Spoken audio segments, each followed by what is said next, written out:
Hi guys! This is the video segment of the participation assignment that I have up for us on Blackboard. So in this, I'm just going to describe to you a dish that I made, and then I'm going to go through the questions that I've asked, okay? So step one, I've made this kale and white bean soup, which is kind of a rough example to tip over at you. I don't want to spill it everywhere. But anyway, I'm going to describe its aesthetic. So, here we have... it's sort of an irregular aesthetic, but I think it's really beautiful. Essentially, it's very rustic. It's got some, it has this kale, which is like this really nice, like deep green. And then you see, like the translucent onions, you get the white beans in there. And then the sort of like fat from the sausage has turned everything this like really irregular orange. Anyway, I think it looks really pretty, even though it is, you sort of see these like boulders of irregularity in there. So anyway, that's what the aesthetic truly is. The smell, it's very garlicky, it's very oniony. This, I really wanted to focus on like savory foods, and so I just kind of compounded those things together. So a lot of onions, a lot of garlic. So that's where that's coming from. And also you get the aromatics from rosemary and bay, things of that nature. And then you do get to sort of get that spiciness of the sausage. It's very, very pungent. My entire house smells like it right now, trust me. The taste, again, just entirely savory. It has, you definitely do get the herbs from the rosemary and the bay. You do get that deep, how would I describe this? Those like dark leafy green taste from the kale. So not bitterness, because it's very young too. I actually just snatched that out of my garden, some really young kale. So it was like not that bitterness where you get when the monster kale hits. And then you get like the blandness of the beans too, that I cooked those in like chicken stock, so they're like kind of bland. They didn't have any salt in them. And then that's sort of hit with like the hyper palatability of the Italian sausage, and it's like spicy too. So it's sort of, all of these things just swimming together as one. And the texture, it's, again, very irregular. It's sort of a lot of different things happening in here, but you get this like nice creaminess of the beans. That's delicious. And then you mix that with, this, like the crispy bits of the seared sausage, and then also like this chewy texture of that. And then it's all sort of like matched together in this swimming pool of like beans and stock. So the starches from the beans have like gelatinized a little bit, and so you get this like really creamy, thickened broth that it's in. It's really delightful. So anyway, that's the dish. That's the meal description. So something of that nature is what I'm looking for from you guys. And if you can get like a picture of it in there and a shot, that would be excellent. Now the questions. How has the coronavirus affected your way of eating? Most people I know are on lockdown right now, and I too am on lockdown when I'm not going to the hospital.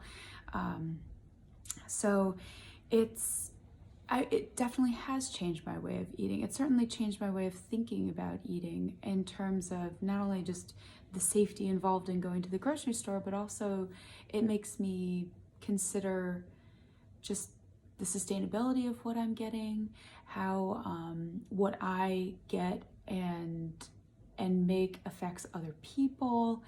I've definitely been much more conscious of waste. So we're not leaving any leftovers. I traditionally sort of cook like I'm in the Great Depression anyway. So I save, I save all my chicken bones, meat bones, and I'll make stock. My freezer is like a chicken bone graveyard. And then, so I really do try to like use all the parts. So, and we're talking about like vegetable trimmings and all things of that nature. So that's just sort of like ramped up recently. I've sort of stayed away from more fresh vegetables to get more pantry stock items, but I don't know, who knows, that might change. It just seems like there's I shouldn't say that though. I have gotten a lot of fresh produce. It just seems like people are like staying away from that right now. And I do feel like it's a race against time. So I should say though that I do depend always, and now more than ever, on frozen vegetables, just because they like last longer. I don't have to think about using them in a timely manner necessarily. But a long story short, I just have been like more hyper conscious about what I'm using, how I'm using it, trying to eliminate waste in any way, and just being like hyper conscious about what I'm going to the grocery store for and moving forward from there. Okay, what do you think will change with our food systems as a result of the pandemic? Now, I come from a background where I did a lot of studying on food systems, especially when I was at CIA. I remember we did a massive trip out to the Salinas Valley, and we really got to see what the life was like for a migrant worker. And the Salinas Valley is like America's salad bowl. That's where, I thought it was like such a Georgia thing to do. That's so funny. But that's really where most of the vegetables in this country are produced.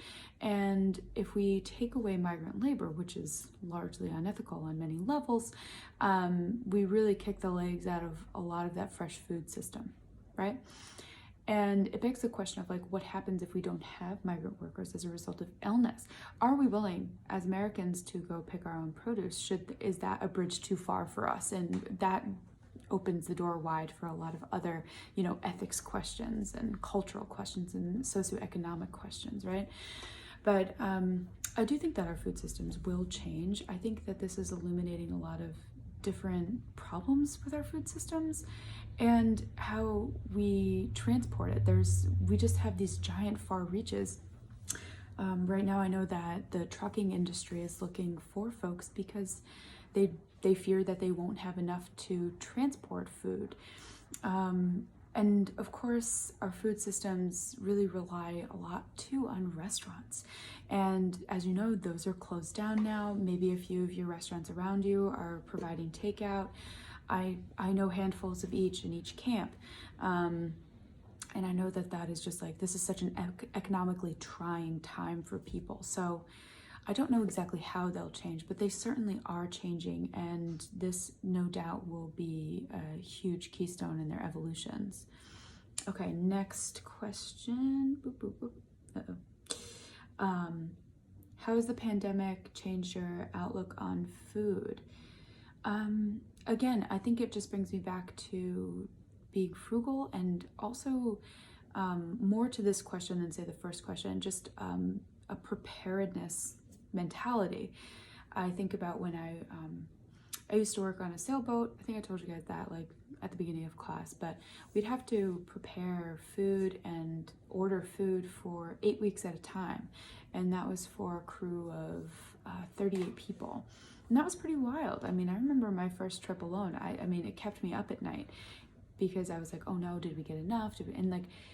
Did I get this? Like, is there gonna, all of these, like this cascade of questions, right? And that's what Americans are going through right now. And not just Americans. I mean, this is just like sweeping the world. This is something that like everyone in Europe is feeling. People in Asia had felt, we're reaching these like acute shortages of things. I don't think that those will last necessarily, but we have this mentality of like, we're just living week to week usually. We're not thinking, it kind of sheds light on what our sense of time is and how we relate to it on a prepared level. Now, I'm not saying that, I have no commentary necessarily on like doomsday preppers, but like, just keeping a solid stock of things around. It's like, I think more about that than I usually do, which is way more than other people. Let me see what else I write here.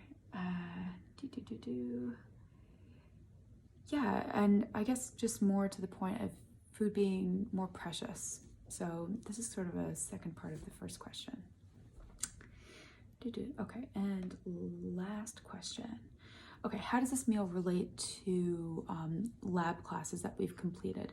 Now, this meal in particular, I think it relates best to like our meal about carbohydrates and like complex carbohydrates.